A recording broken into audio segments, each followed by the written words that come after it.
Sir வணக்கம் sir. வணக்கம். Sir கமலஹாசனுடைய இப்போ தேர்தல் நிலவரம் என்ன சார்? கமலஹாசன் 15 நிற்க போகிறேன், 15 சீட்டு கேட்டதெல்லாம் சொல்கிறாங்க. அதுக்கேற்ற மாதிரி திமுக தலைமையிடம் பேசப்பட்டதாக சொல்கிறாங்க. ஆனால் அவருக்கு நம்ம முதல்வர் ஸ்டாலினுடைய இதயத்தில் தான் இடம் கிடைக்கும் என்பது ஆணித்தரமான உண்மை. சரி, அதையும் மீறி கொஞ்சம் ஏதோ ஒன்று உதயநிதி அவரோட ஃப்ரெண்ட் என்பதை அப்படி வந்தால் கூட அவர் உதயசூரியன் சின்னத்தை தான் நிற்க சொல்லுவாங்க. இந்த டார்ச் லைட்லாம் கொண்டு வர வேண்டாம்னு சொல்லுவாங்க. அதுக்கான பின்னணிகள் திமுகவுக்கு தெரியும். ஸோ எனவே கமல்ஹாசன் கண்டிப்பாக இந்த எலெக்ஷனில் தனியாக போய் டார்ச் லைட்டை கொண்டு போக மாட்டார். அப்படி நான் இதுதான் போகிறேன்னு அடம்பிடிச்சார்னா இதயத்தில் தான் இருப்பார் என்பது என்னுடைய கருத்து. சார் கமலஹாசன் அத்தனை சீட்டுக்கெல்லாம் ஆசைப்பட்டிருந்தாரு, தொண்டர்கள்லாம் குஷியாக இருந்தாங்க. ஏன் சார் அவருக்கு சீட்டு மறுக்கிறதுக்கான காரணம் என்ன சார்?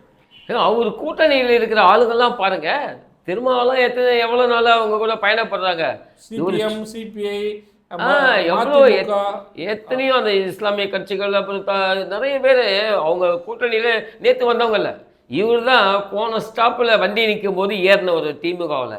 ஸோ எனவே அவருக்கு அந்த அளவுக்கு கிடைக்காது என்பது ஆணித்தரமான உண்மை.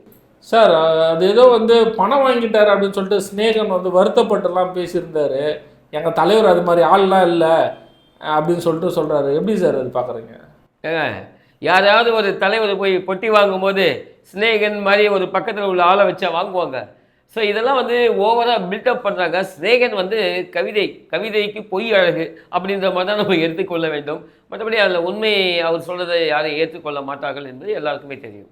சார் இப்போது உங்களுக்கு தெரியும் 15 சீட்டு அப்படின்லாம் கேட்டுட்டு இப்போ உதயசூரியன் சின்னத்தில் கமலஹாசன் அவங்க கட்சியில் நிற்க வைக்கும்போது அவங்களுக்கு எப்படி சார் இருக்கும்? அந்த நிர்வாகிகளுக்கே தெரியும் இது ஏதோ அந்த ஓட்டப்படங்களை ஏறிட்டு எப்போது தெரிஞ்சுட்டு இருப்பாங்க. இதுக்கு முன்னாடியே தெரிஞ்சிருக்க வாய்ப்பு இருக்குது. இதுக்கப்புறமே இவரை நம்பி என்னங்க இருக்குது? இவர் பார்ப்பாரு, ஒன்றும் மோதி பார்க்கறதுக்கான வாய்ப்பெல்லாம் கிடையாது. போன தடவை கூட எல்லாம் சொன்னாங்க, இல்லை ஒரு தொகுதி பாராளுமன்றத்தில் கொடுப்பாங்கன்னு சொன்னாங்க. கொடுக்கவே இல்லையே டிஎம்கே. நீ பிரச்சாரம் பண்ண உனக்கு மேலாவே தரனாங்க. அதே மாதிரி ஏதாவது ஒரு சின்ன டீலிங் போட்டு எல்லோரும் உதயசூரியன் சின்னத்தில் நிற்பாங்க. அதுக்கப்புறம் இவருடைய நிலைப்பாடு ஏதாவது மாறினா அந்த உதயசூரியன் சின்னத்தை நின்னவங்களை எல்லாமே தன்னுடைய கட்சியிலே கொண்டு போக கூட திமுக தயங்காது. இப்போ அந்த 50,000 ரூபாய் அந்த கேட்டிருந்தாரு, அதை எப்படி சார் பார்க்குறீங்க? இதுதான் ரொம்ப கஷ்டமாக இருக்குதுப்பா.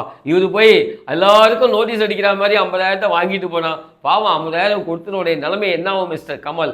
எனவே இப்போ என்ன பண்ணிங்கன்னா அந்த 50,000 கதையை நீங்கள் வாபஸ் வாங்கிடுங்க, இல்லை யாருக்கிட்டே வாங்கினீங்கன்னா திரும்பி கொடுத்துருங்க. பாவம் ரொம்ப கஷ்டப்பட்டு கொடுத்துருப்பா என்பதுதான் என்னுடைய தாழ்மையான வேண்டுகோள். நன்றிங்க சார்.